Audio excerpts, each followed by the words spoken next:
नाज़रीन अस्सलाम वालेकुम। सियासत टीवी के खुसूसी प्रोग्राम आमने सामने में आपका खैर मकदम है। नाज़रीन, जैसा कि आप जानते हैं कि हम अपने इस प्रोग्राम के ज़रिए गैर मामूली शख्सियतों को पेश करते हैं, ख़ास तौर पर जो इस्लामिक स्कॉलर्स होते हैं और रिसर्च स्कॉलर्स होते हैं, या टीचर्स होते हैं, या लेक्चरर्स होते हैं, या प्रोफेसर्स होते हैं, या फिर खिलाड़ी होते हैं, या सियासतदान होते हैं, या साइंसदान होते हैं। ऐसी शख्सियतों को पेश करते हैं जो माशरे में माशरे की तामीर में बहुत अहम रोल अदा करते हैं। और आप जैसे जानते हैं कि हम होनहार तलबा की भी इस हौसला अफजाई में कोई कसर बाकी नहीं रखते। आज हम आपको एक ऐसे तालिब इल्म, एक ऐसे रिसर्च स्कॉलर से मिलाते हैं जिन्होंने गैर मामूली कारनामे अंजाम दिए हैं और अपने काम की जो है छाप छोड़ी है और बहुत उसको ज़्यादा अहमियत दी जाती है। मेरी मुराद है मोहम्मद सलाउद्दीन, जो हैदराबाद से ताल्लुक़ रखते हैं, लेकिन अब मिसिसिपी यूनिवर्सिटी अमेरिका से पीएचडी कर रहे हैं। आपका खैर मकदम है हमारे स्टूडियो में। हम सबसे पहली बात यह है कि जिस अंदाज़ में आपने बताया है कि आप पहले हैदराबाद में पैदा हुए, फिर वहाँ से हैदराबाद से सलाला आपका फैमिली जो है मुंतकिल हुई है, फिर उसके बाद फिर हैदराबाद वापस आए, फिर लंदन गए, फिर हैदराबाद आए, फिर इथोपिया गए और फिर अब आप अमेरिका में हैं। तो इस कदर बड़ा जो सफ़र रहा है आपका, तो मैं समझता हूँ कि एक इस तरह के दौरे करने वाले शख्स को एक बहुत बड़ा रिसर्च स्कॉलर होना चाहिए और खुशकिस्मती से आप एक अच्छे रिसर्च स्कॉलर भी हैं। तो मैं चाहूँगा कि आप पहले अपने तालीमी सफ़र के बारे में बताएं। जज़ाकल्लाह सर, बहुत बहुत खुशी हुई यहाँ पे आपके ऑफिस में हमें इतना इज़्ज़त अफजाई दी और हमें इस प्लेटफॉर्म पे कुछ बताने की कोशिश कर रहा हूँ मैं यहाँ पे कि मेरा जो सफ़र है जो शुरू हुआ था वो सलाला से शुरू हुआ था। तो सलाला से जो शुरू से मुझे ना तालीम का बहुत मेरे दोस्त ज़्यादा नहीं थे, मेरे बुक्स थे दोस्त। तो शुरू से मैं यही चाहता था कि ज़्यादा से ज़्यादा तालीम हासिल करूं, आगे बढ़ूं और हमेशा क्लास में फ़र्स्ट आने की शुरू से मेरी ये थी कि और एडिशनली क्लास तालीम के साथ मुझे खेल में भी बहुत मेरा योगदान रहा था। तो मैं खेल में भी बहुत कॉम्पिटिटिव था। तो शुरू से जिस तरीके से मेरा पोटेंशियल था टीचिंग में, लर्निंग में और एथलेटिक्स में, वहाँ पे मुझे हर एक जगह मुझे अल्हम्दुलिल्लाह नवाजा गया। मुझे सर्टिफिकेट ऑफ ऑनर्स मिले, सर्टिफिकेट ऑफ रिकग्निशन मिला और क्लास में हमेशा मेरा कम से कम फर्स्ट या सेकंड रैंक आता था। तो फर्स्ट से 8 मेरा इंडियन स्कूल ऑफ सलाला सल्तनत ऑफ ओमान में है ये, वहाँ पे मेरी तालीम हासिल हुई है और वहाँ पे मैंने अच्छे से अच्छी तालीम हासिल की, अच्छे से अच्छे मार्क्स लेकर आया हूँ। और उसके बाद यहाँ पे फिर अब्बा का मुंतकिल हुआ था बिज़नेस के दौरे के लिए। तो जब हैदराबाद आया हूँ मैं, तो हैदराबाद में मैंने फिर 10th हासिल किया अपना डिस्टिंक्शन मार्क्स के साथ। फिर 10th के बाद फिर मैंने इंटरमीडिएट हासिल किया। इंटरमीडिएट में मुझे फिर डिस्टिंक्शन आया था वहाँ से, एमएस जूनियर कॉलेज से कराऊँ इंटरमीडिएट। जैसा कि आपने कहा है कि एमएस जूनियर कॉलेज से आपने इंटरमीडिएट किया है और मल्लारेड्डी कॉलेज ऑफ फार्माकोलॉजी से आपने बी फार्मा किया है। तो क्या आप के इस सफ़र के दौरान आपने क्या तजुर्बा आपने हासिल किया और क्या महसूस किया कि सलाला में क्या फ़र्क महसूस किया और हिंदुस्तान में कैसा आपको महसूस हुआ? तो सलाला में हमने सीबीएसई बोर्ड पे तालीम हासिल की थी। वहाँ पे जो एजुकेशन और ट्रेनिंग दी गई थी, वहाँ पे बंदे को खुद सिखाया जाता था कि ना आप अपना ओन पोटेंशियल और प्रैक्टिकल एक्सपोजर ज़्यादा था। और मुझे ये चीज़ समझ में आई यहाँ पे आए बाद में से, जब मैंने यहाँ पे हैदराबाद में तालीम हासिल की। यहाँ पे बहुत सारा थियोरेटिकल है, तो यहाँ पे प्रैक्टिकल एक्सपोजर ज़्यादा नहीं होता है।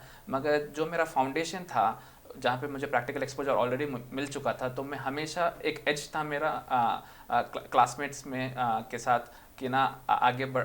तो और बाकी का मेरा हार्ड वर्क। तो मैं हमेशा ये बोलता हूँ कि एक तो था मेरा हार्ड वर्क, एक तो था मेरा स्मार्ट वर्क।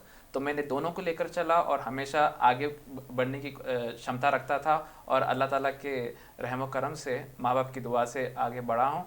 और बस इन दोनों के बीच में यही डिफरेंस है। अच्छा, एक बात ये पूछी जाएगी कि मल्लारेड्डी कॉलेज ऑफ फार्मेसी में आपका एक्सपीरियंस कैसा रहा? मैं तो कोठी पे रहता था, तो यहाँ से मुझे हमेशा 2 घंटे का सफ़र रहता था मल्लारेड्डी जाने के लिए। आए बाद में से 2 साल का रहता था। मगर मैं सिस्टमैटिक था लाइफ में ना। मैं समझता था कि ना लास्ट मोमेंट तक डिले करने के बजाय आप रोज़ अपना होमवर्क कर लें, रोज़ अपना रिसर्च कर लें, रोज़ अपना जो एग्ज़ाम्स का पढ़ लें। तो उसमें ये रहता है कि और आजकल के जो बच्चे लोग जो डिले करते हैं चीज़ों को, उसको इंग्लिश में बताते हैं procrastination, that's the biggest challenge this generation is facing. जी जी कि अगर आप प्रोक्रेस्टिनेट करोगे तो क्या हो जाएगा कि ना इतना बर्डन बढ़ जाएगा कि आपके पास 4 से 5 सब्जेक्ट्स रहेंगे, आप एक सब्जेक्ट नहीं पढ़ेंगे तो बर्डन की वजह से आपको एंग्जाइटी आ जाएगी, एंग्जाइटी के ऊपर। तो ये चीज़ बहुत मुझे समझ में आया जब मैंने उसके ऊपर फिर रिसर्च किया आगे। और आप आगे कुछ सवाल में आपको ये भी बताऊंगा कि मुझे इसका इंटरेस्ट क्यों आया कि बंदा जब एंग्जाइटी रहती है तो उसको याद नहीं होता है, जी तो जी। वो पढ़ने के लिए बैठता है, पढ़ने के लिए फिर उसका दिमाग नहीं लगता और फिर वो किसी तरीके से फेल हो जाता है एग्जाम में। सही बात कहा है। बहरहाल आपका मतलब ये कहने का ये है कि कल का काम आज करो जी और आज का अब करो। जी सर। तो ये बहुत ही प्यारी बात बताई है और मैं समझता हूँ कि ये कामयाबी का एक बहुत बड़ा फार्मूला है जी और आपने इस फार्मूले पर पूरी तरह अमल किया और कामयाबी से अमल किया। जी सर। तो बहरहाल आप सलाला सलाला से फिर हैदराबाद आए, हैदराबाद से आपने फार्मेसी की तालीम मुकम्मल की और फिर लंदन चले गए। वहाँ का तजुर्बा कैसा रहा आपका? वहाँ का तजुर्बा बहुत ही उम्दा था, बहुत डिफरेंट था एटमॉस्फेयर वहाँ का। बड़े बड़े प्रोफेसर्स थे, 40 साल 50 साल एक्सपीरियंस था, तो उनके अंडर सीखने का मौका मिला, हमने जी सीखा। और मेरा जो काम था वो ब्रेन के ऊपर था। हम जी न्यूरॉन्स जो रहते हैं जी ब्रेन जी में, तो उसके ऊपर हमने रिसर्च किए। जो माइस और रैट्स के ऊपर जो न्यूरॉन्स रहते हैं, तो जी जी इंसान के ऊपर तो हम कर नहीं सकते, तो माइस और रैट को क्या करते हैं हम लोग, उसको अनेस्थेसाइज करके उसके न्यूरॉन्स लेकर ना देखते हैं कि एपिलेप्सी जो बीमारी जी जी है तो जी। उस पर काम होता था मुर्गी की कि बीमारी कहते हैं उसे। जी हाँ, जी। तो एपिलेप्सी में ये होता है कि ना बंदा एक्साइटेबिलिटी ज़्यादा हो जाती है। तो अच्छा। हमने ये देखा कि किस वजह से होती है, हम कहाँ से रोक सकते हैं, कौन से ड्रग्स बना सकते हैं।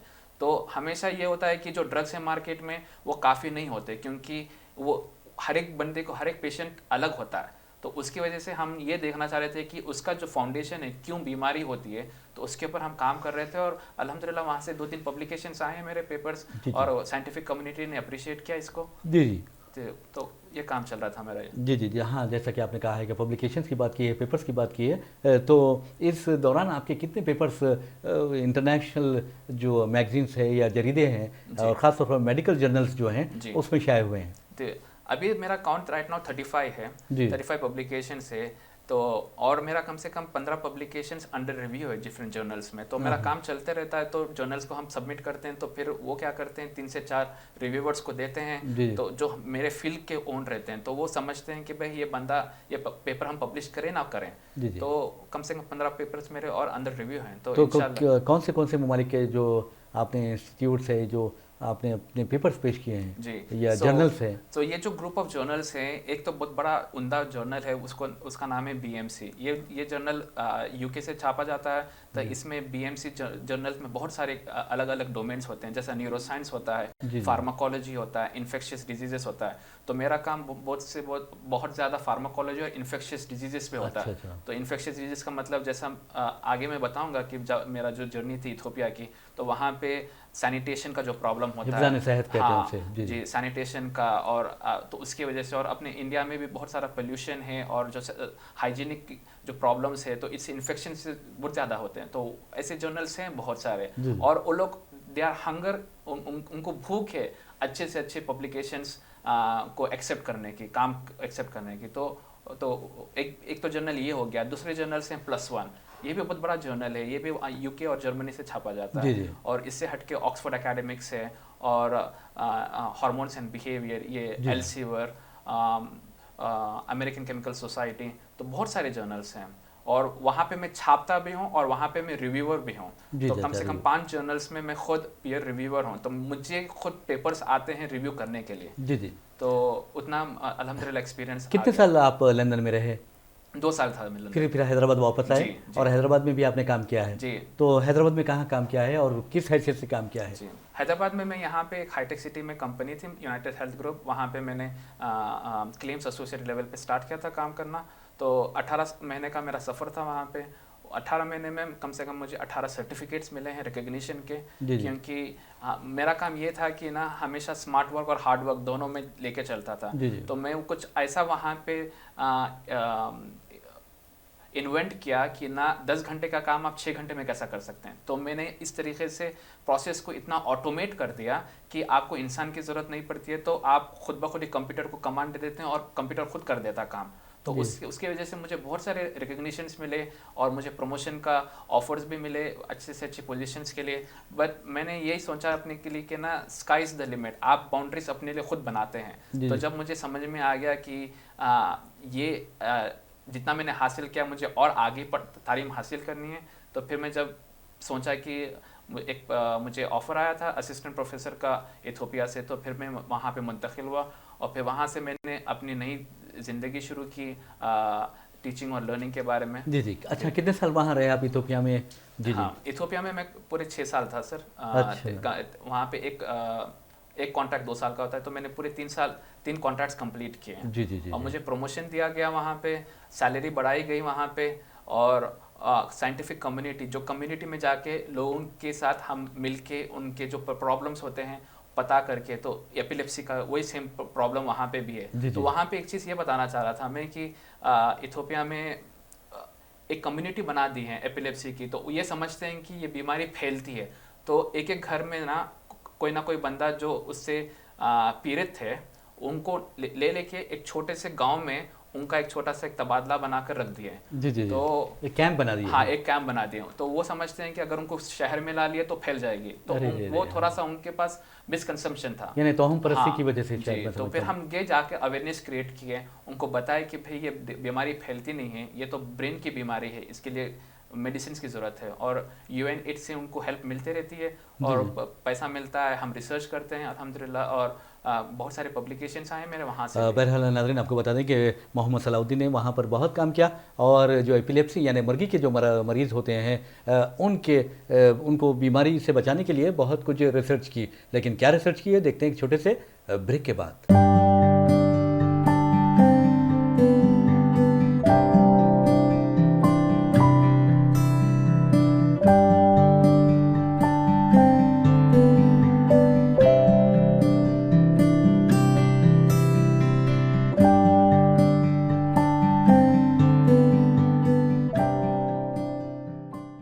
नाजरीन, सियासत टीवी की ताज़ा तरीन ख़बरें, मुशायरे, मजहबी प्रोग्राम्स और दीगर तफरीही प्रोग्राम्स देखने के लिए आप हमारा मोबाइल ऐप प्ले स्टोर से डाउनलोड कर सकते हैं। इसके अलावा यूट्यूब और फेसबुक पर आप सियासत टीवी का रास टेलीकास्ट भी देख सकते हैं। यूट्यूब पर सियासत टीवी सब्सक्राइब करें और बेल आइकॉन पर क्लिक करें ताकि नए वीडियोस आप तक फौरी तौर पर पहुंच सकें।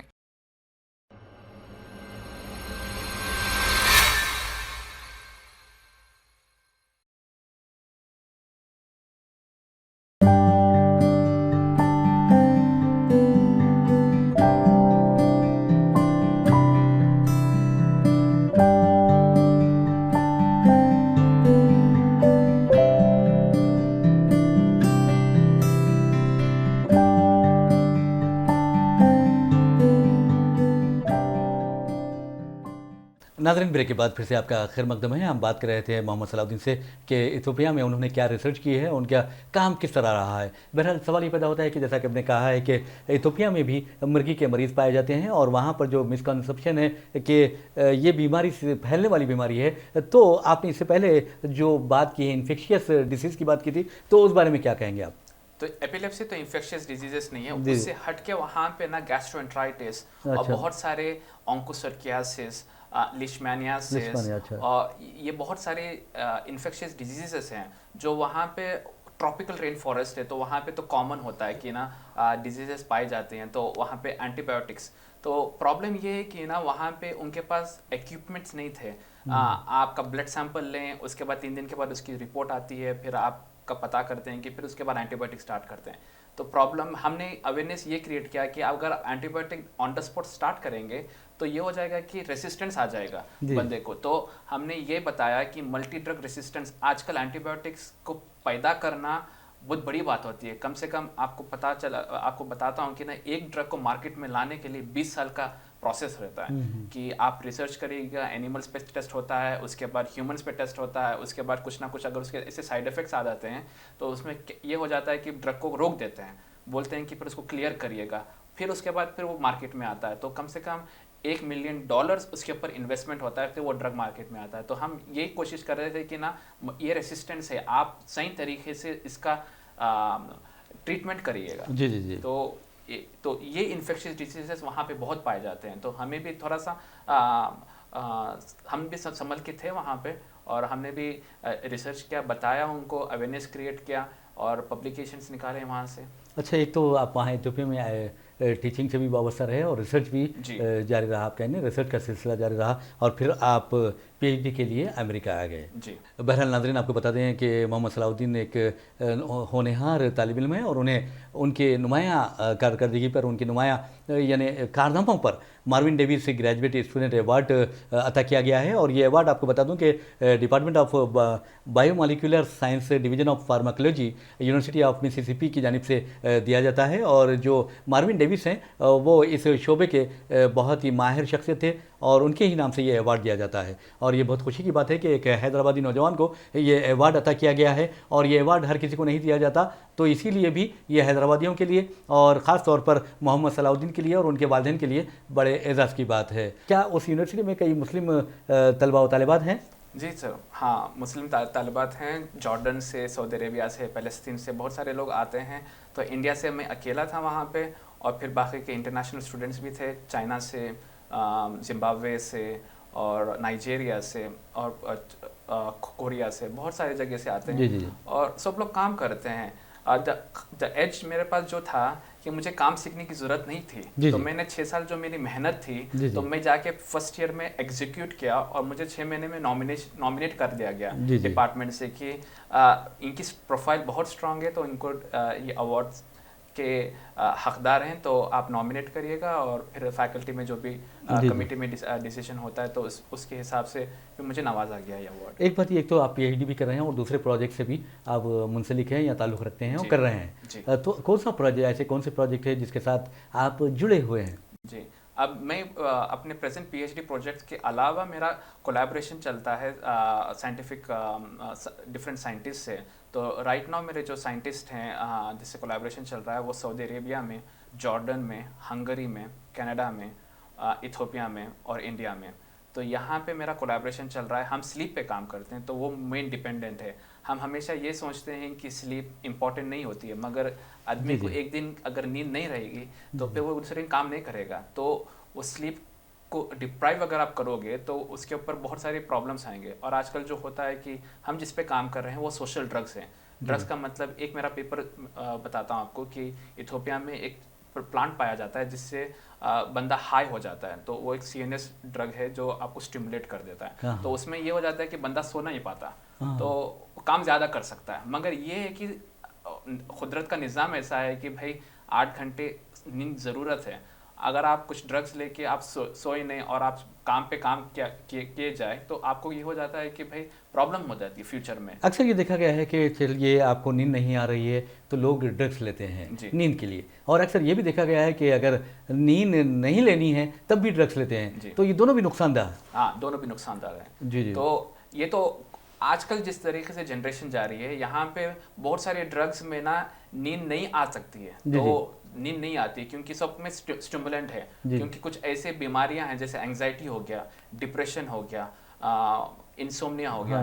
तो यहाँ पे ये हो जाता है कि ना बंदे को नींद नहीं आती है, तो वो लोग क्या करते हैं कि कुछ खा लेते हैं। अच्छा। ये ड्रग्स खा लेते हैं, तो खा लेके हाई हो जाते हैं। तो आप हमेशा ये याद रखिएगा कि ना कभी भी बंदा हाई होता है तो उसका फॉल होना जरूरी है। जब फॉल होगा उसका जितने लेवल पे ऊंचा जाएगा उतना जोर से गिरेगा नीचे। बेशक। तो इसमें ये चीज़ हमें समझनी चाहिए। आज के नौजवान लोग के लिए मेरी यही गुजारिश है कि जो ओपियोइड्स हैं या जो भी ड्रग्स हैं राइट नाउ, जिस तरीके से नशा हो जाता है जिससे और अच्छा दिखता है, मगर वो मोमेंट्री है, it's just for couple of days या 1-8 महीने के लिए, मगर उसके जो साइड इफेक्ट्स होते हैं, रिपरकशंस बोलते हैं हम उसको इंग्लिश में, in the next couple of months, जी 1 साल में, 10 साल में, तो वो बहुत नुकसानदायक हैं। क्योंकि हमने रिसर्च की है माइस के ऊपर, हम देखे हैं कि न्यूरॉन्स के जो कनेक्शन होते हैं, जो न्यूरॉन्स एक दूसरे से बात करते हैं, जिस तरीके से मेरा बॉडी सिस्टम चल रही है, वो न्यूरॉन्स ब्रेक हो जाते हैं। एक न्यूरॉन दूसरे न्यूरॉन से बात नहीं करता, क्योंकि आप एक्साइटेबल होते हैं। तो एक ऐसा होता है कि पानी चल रहा है, आप फोर्स से अगर पानी भेजोगे तो क्या हो जाएगा, कहीं से कुछ ना कुछ क्या हो जाएगा, फट जाएगा वो। तो वो कट हो जाता है न्यूरॉन का कनेक्शन, तो आपको पता नहीं चलता, क्योंकि आप गिन नहीं सकते कुदरत की जो नेमत है, कम से कम 1 बिलियन न्यूरॉन्स है हमारे ब्रेन में। तो वो न्यूरॉन्स में से अगर एक चला भी जाता है तो फर्क नहीं पड़ता, क्योंकि बॉडी का सिस्टम ऐसा है कि वो स्कैवेंज कर देता है। तो इसमें ये हो जाता है कि ना, जब स्कैवेंज हो जाता है तो पता नहीं चलता, मगर आप जैसे हट्टे कट्टे हैं, आप हमेशा ये नहीं रहते हैं। कभी आपका डाउनफॉल आता है जब आपको क्या हो जाता है, ये चीज़ आपके ऊपर और अच्छी तरीके से हावी कर जाती है। जी। पर आपने एक बताया कि बाज़ प्लांट्स ऐसे होते हैं जो लोग नशे के लिए या थकावट दूर करने के लिए इस्तेमाल करते हैं, या नींद के लिए इस्तेमाल करते हैं, या नींद नहीं आने के लिए इस्तेमाल करते हैं। ये तो रही आपके ये इथोपिया की बात रही है और दूसरे कंट्रीज़ की बात रही, लेकिन खुद हमारे शहर हैदराबाद में भी ये देखा जा रहा है कि जो गुटके होते हैं इस तरह से भी लोग बहुत ज़्यादा इस्तेमाल कर रहे हैं। तो सेम मैं समझता हूँ कि क्या वही प्लांट्स का असर इस पर भी होता है? जी जी ज़रूर, क्योंकि ना हर एक ड्रग्स जो होते हैं उनका मेन कॉन्स्टिट्यूएंट वही होता है। इधर वो आपको सुला देता है या इधर आपको क्या करता है, जगा देता है। और दोनों नुकसानदायक हैं। आप जैसा नॉर्मल रहते हैं, कुछ मेडिसिन हैं वो मुख्तसर टाइम के लिए हैं, और हर एक मेडिसिन का कुछ, ये जो मेडिसिन होते हैं, गुटखा जो होता है उसको हम इंग्लिश में बोलते हैं एडिक्शन। उसको आपको ज़रूरत महसूस होती है, आपको क्या करता है, हाँ आदी हो जाता है। मगर आपको ना डिटरमाइन रहना चाहिए कि ना उससे आप दूर रहें, जितनी ज़रूरत है उतनी ले लें। जैसा कोई बुखार आ जाता है, आप कुछ पैरासीटामोल लेते हैं, 2 दिन के बाद आप खत्म कर देते हैं, वैसा तो वो ब्रेन को हाईजैक करता है। यानी आदी नहीं बनाना चाहिए। आदी बनाना नहीं चाहिए, यानी ब्रेन उसका गुलाम बन जाता है। हाँ। और एक बात यह है कि आप रिसर्च इस पर भी कर रहे हैं, HIV पर भी रिसर्च कर रहे हैं, तो उसके क्या रिजल्ट्स आ रहे हैं? तो अब ये चीज़ होती है कि ना HIV पे बहुत माशाल्लाह से इतना पोटेंशियल है HIV रिसर्च में राइट नाउ, कि जो ड्रग्स अवेलेबल है मार्केट में HIV के लिए, वो ड्रग्स ब्रेन के में जो HIV पहुंचता है जाके वहाँ पे जो प्रॉब्लम क्रिएट करता है, तो वो ड्रग्स ब्रेन को टारगेट नहीं कर रहे हैं, वो खाली ड्रग्स